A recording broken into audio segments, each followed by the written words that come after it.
Pada video kali ini, kita akan ngebahas tentang fitur verifikasi baru dari Google Search, yaitu fitur yang bisa bikin Google semakin cerdas. Apa efeknya bagi SEO, dan apa efeknya bagi bisnis teman-teman? Tertarik? Yuk, mari simak video ini sampai selesai.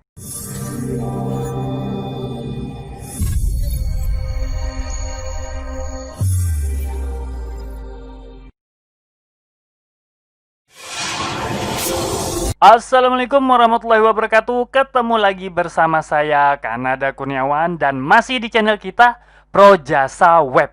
Pada kesempatan kali ini kita akan ngomongin tentang fitur verifikasi data Google Search.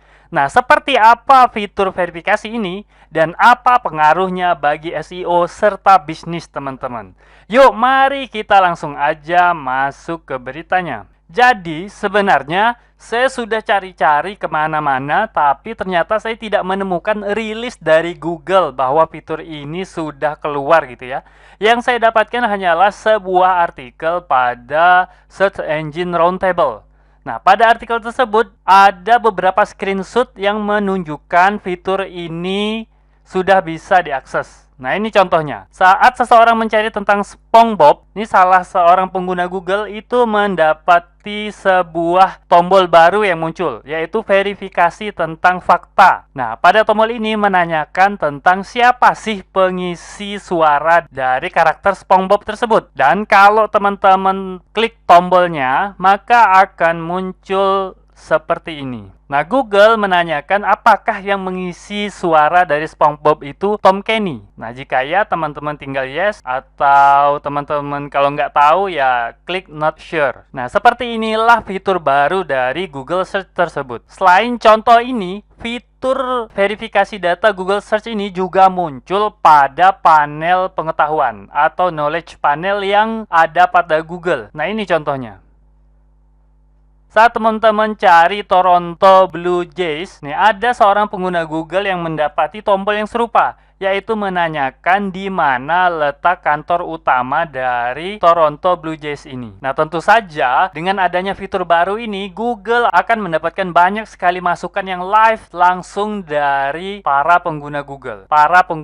Lalu pertanyaannya, apa efeknya bagi kita, bagi SEO, dan bagi kita sebagai pengelola website? Menurut saya, ada beberapa efek yang mungkin akan kita rasakan. Nah, yang pertama, tentu aja Google akan bertambah cerdas. Kenapa? Karena dengan tambahan pengetahuan langsung dari pengguna Google, live gitu ya, Google pasti akan dengan cepat memahami berbagai hal. Nah, itu efek yang pertama. Kita akan langsung merasakannya. Kemudian apa lagi efeknya? Nah, efek yang kedua, walaupun Google itu semakin cerdas, semakin pintar, semakin memahami berbagai hal, tapi sayangnya Google tetap tidak bisa mengklaim mengenai informasi tersebut. Misalnya teman-teman tanyain gitu kan, siapa pengisi suara dari SpongeBob? Nah, tentu Google nggak bisa langsung jawab seperti kita menanyakan rumus matematika kepada Google. Kalau teman-teman ketik rumus matematika kan, Google bisa langsung jawab ya. Karena itu udah suatu yang pasti. Tidak perlu verifikasi dari berbagai sumber. Nah, sedangkan ini jenis informasinya berbeda. Informasi yang perlu verifikasi. Jadi Google nggak bisa langsung menampilkan informasi tersebut. Karena apa? Karena bisa saja informasi yang disampaikan Google itu salah. Dan kalau Google mengklaim bahwa itu informasi dari Google sendiri, maka yang salah itu adalah Google gitu kan, bisa gawat. Jadi Google tetap tidak bisa mengklaim informasi tersebut sebagai milik Google. Nah, ini contohnya ya. Kalau teman-teman tanyain siapa sih yang menemukan teori relativitas, nah udah jelas ya, kita pasti tahu semua penemu teori relativitas itu Albert Einstein. Nah, tapi Google nggak bisa langsung jawab seperti pertanyaan-pertanyaan yang lain. Kalau teman-teman tanyain tentang matematika, Google bisa langsung jawab ya, 2 kali 2 berapa gitu kan, 2 kali 700 gitu berapa. Google bisa langsung jawab karena itu udah pasti. Nah, sedangkan ini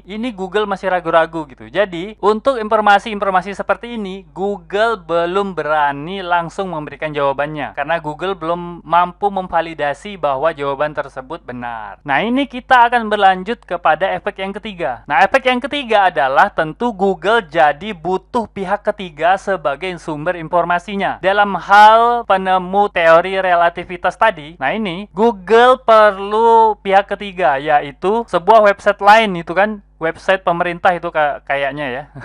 Karena .gov .gov.it. Saya belum buka juga. Nah, tapi website tersebut dijadikan Google sebagai sumber dari jawabannya. Google ngejawab bahwa yang menemukan adalah Albert Einstein, tapi ini loh sumbernya gitu. Seperti itulah yang Google lakukan. Nah, itu adalah efek ketiga yang menurut saya yang akan kita rasakan. Kemudian efek keempat adalah Google jadi tahu mana informasi yang mungkin salah. Nah, kenapa mungkin? Karena Google juga nggak tahu pasti gitu ya. Nah, efeknya apa? Kalau Google itu tahu suatu informasi itu mungkin salah, maka tentu secara logika Google nggak akan meranking website yang mencantumkan informasi tersebut. Nah, bayangin aja, misalnya kalau teman-teman juga menulis tentang fisika, tentang teori apa gitu kan, kemudian teman-teman mencantumkan bahwa penemu teori relativitas itu adalah Robert Einstein misalnya, bukan Albert tapi Robert Einstein gitu. Saya rasa Google udah bisa tahu bahwa informasi itu salah ya, dan informasi salah itu ada pada website teman-teman.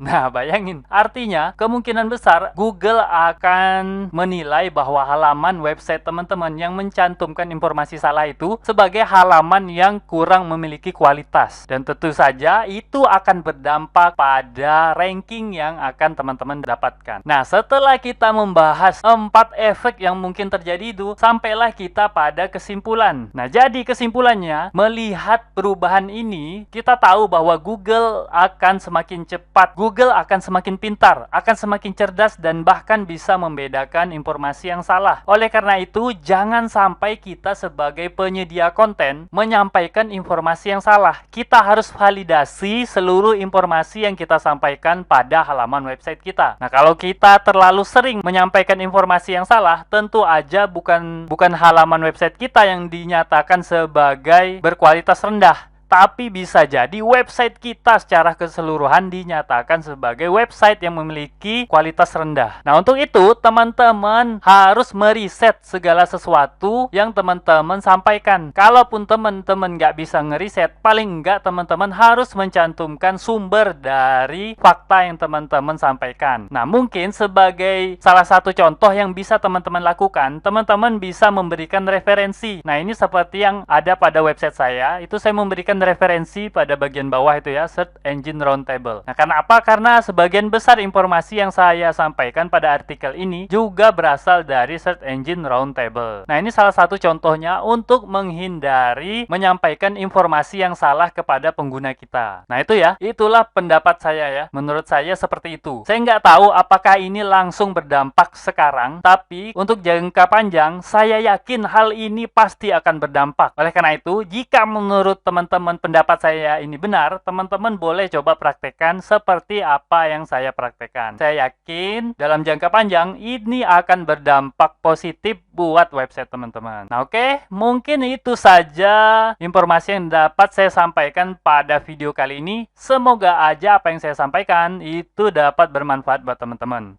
Oke, saya akhiri. Assalamualaikum warahmatullahi wabarakatuh. Oke, seperti biasa, jika ada yang salah dari apa yang saya sampaikan, tolong teman-teman ingatin ya. Jangan sampai nggak diingatin, supaya saya dapat melakukan perbaikan pada channel ini dan pada diri saya sendiri. Dan jika ada pendapat yang berbeda, teman-teman bisa masukin ke kolom komentar, supaya kita bisa berdiskusi. Jika ada masukan, teman-teman jangan sungkan untuk menyampaikannya, karena saya sangat terbuka dengan segala macam masukan. Dan jika teman-teman memiliki usulan pembahasan, cantumkan juga di kolom komentar, supaya semua usulan teman-teman dapat saya wujudkan dalam bentuk video. Buat yang belum tahu, video ini adalah bagian dari program Akademi Projasa Web, tempat di mana teman-teman bisa belajar digital marketing secara gratis. Caranya mudah, cukup kunjungi projasaweb.com/academy. Ada ratusan artikel dan video yang dapat teman-teman pelajari.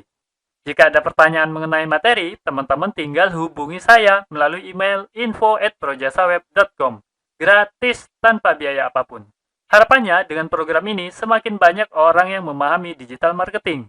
Saya percaya jika semakin banyak orang yang paham digital marketing, maka ekonomi kita juga akan semakin baik. Yuk dukung program ini dengan cara subscribe dan share video ini, serta mengunjungi Projasa Web Academy.